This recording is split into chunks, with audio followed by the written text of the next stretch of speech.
Hello, beautiful viewers down south throughout the cosmos. Prepare to indulge in experience and sheer bliss, because today I wanted to render the worst possible Marvel Legends series of all time transparent. What is the most abysmal, most appalling, most egregious, most atrocious, most dreadful Marvel Legends series of all time? Well, let me address that answer to that inquiry right here, right now.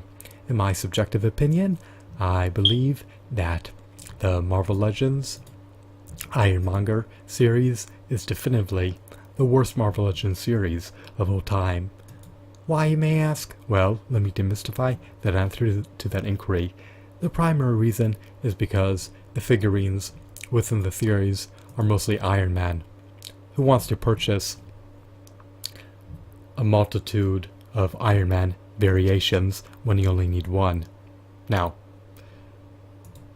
the figures within the series encompass 3 variants of Iron Man, 2 variants of the Iron Patriot, Ultron, and of course the Build-A-Figure Iron Monger.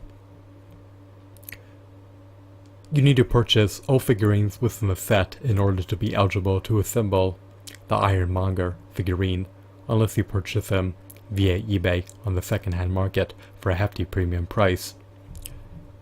In stark contrast to the Marvel Legends produced by Toy Biz, the Hasbro Marvel Legends lack ample points of articulation.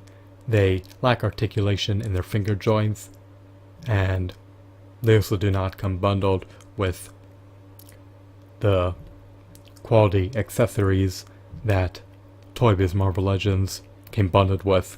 Furthermore, they are devoid of being packaged with a comic book that allows you to learn about the lore of the figurine that you purchased.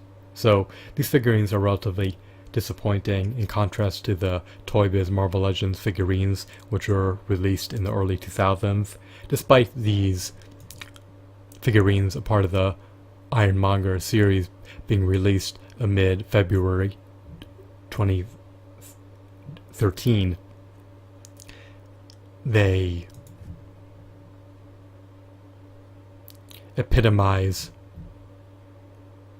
shoddy figurines when you compare them to the Marvel Legends figurines released in the early 2000s by Toy Biz, which sold for less than half the price that these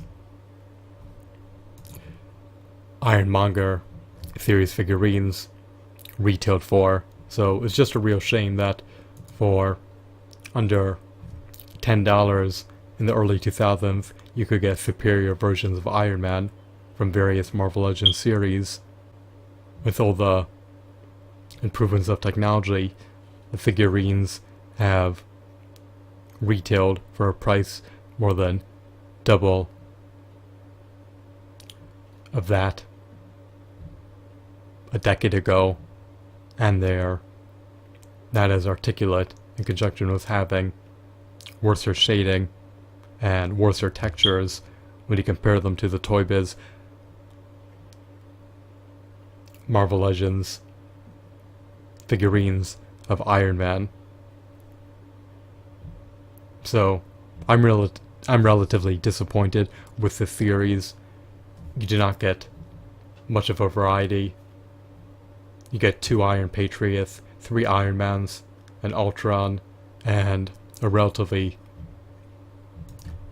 small Build-A-Figure when you compare the figurine to the size of Galactus, or Giant Man, or Onslaught, or the Sentinel that was packaged with the Toy Biz Marvel Legends figurines.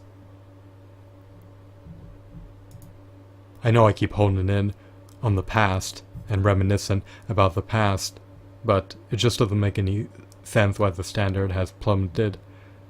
Toy Biz spare no expense. Hasbro charges double the price of that Toy Biz charged for the figurines, and you get less value for your money. These figurines have less intrinsic value in contrast to the Toy Biz Marvel Legend figurines.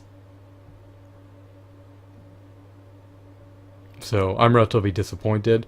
I mean, they're mediocre at best. they have limited articulation. You can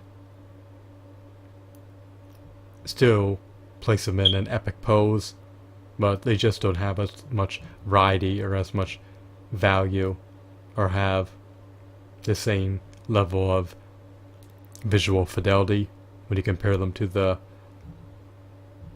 Marvel Legends figurines produced by Toy Biz in the early 2000s of Iron Man.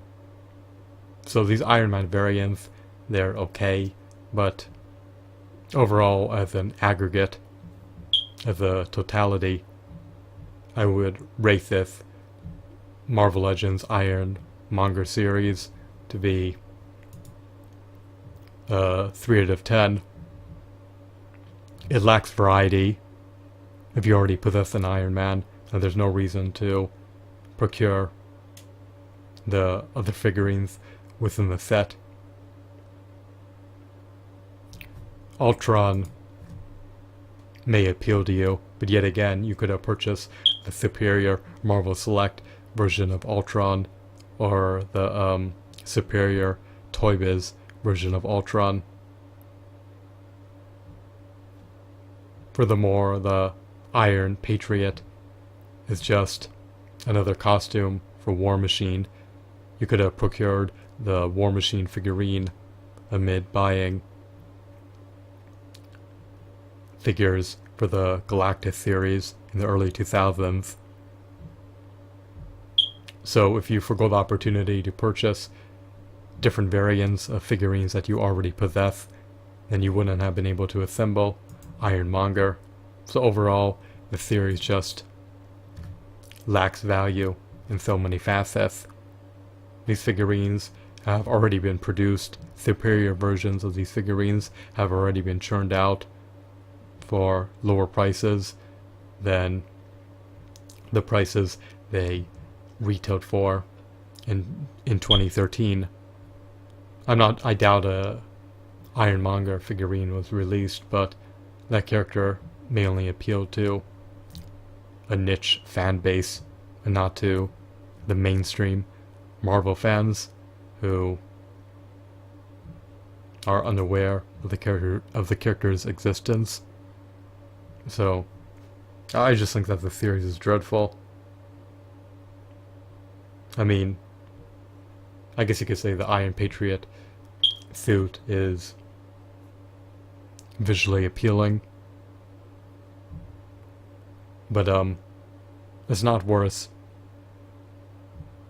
double the price of the War Machine figurine that came bundled with a piece of Galactus and came packaged with a comic book, and that had more points of articulation than his successor, Iron Patriot figurine. So this just agitates me how the standard for action figures continues to plunge, continues to plummet, continues to decrease as companies amplify their retail prices for their products and cut costs, which compromises the integrity and the overall quality of the figurines that are released onto the market. So those are my gripes about these figures. This wave is clearly not diverse. If you already possess Iron Man, Ultron, and War Machine, then why would you opt to buy any of these figurines? Ironmonger is not worth over $120. These variants of Iron Man are unequivocally not worth over $20, and their articulation is just subpar in contrast to the Marvel Legend Iron Man figurines produced by Toy Biz. So this series as a whole is just unappealing and lackluster, and deters me from wanting to collect Marvel Legends figurines. since Hasbro cannot live up to the standard set forth by Toy Biz, people would contend that the Marvel Legends line was ruined post Toy Biz filed for bankruptcy. I share that viewpoint because the prices have amplified and their quality has deteriorated and is not on par with the early Marvel Legends released by Toy Biz that were less than half the price of the modern day Marvel Legends figurines that are shoddy in contrast to the older Marvel Legends figurines. I mean, it just really infuriates me, but there's nothing I can do. I do not preside over Hasbro, nor do I have the license to produce my own Marvel Legends figurines, so I guess I'll just have to go on eBay and procure Marvel Legends figurines from a decade ago, because the ones today are just dreadful when compared to the Toy Biz Marvel Legends, and because they clearly don't warrant their retail prices nor their second-hand market prices. Only the Toy Biz Marvel Legends figurines have tremendous value. So that's my subjective opinion. Your sentiments may be disparate from mine. If they are, please feel free to divulge them. If you can't concur with me, please feel free to notify me. And if you opted to procure this entire set, please feel free to let me know, because if you did, I would be bewildered and flustered. Regardless, I hope that you deem this video to be insightful and enthralling. Have a wonderful, marvelous day. Goodbye.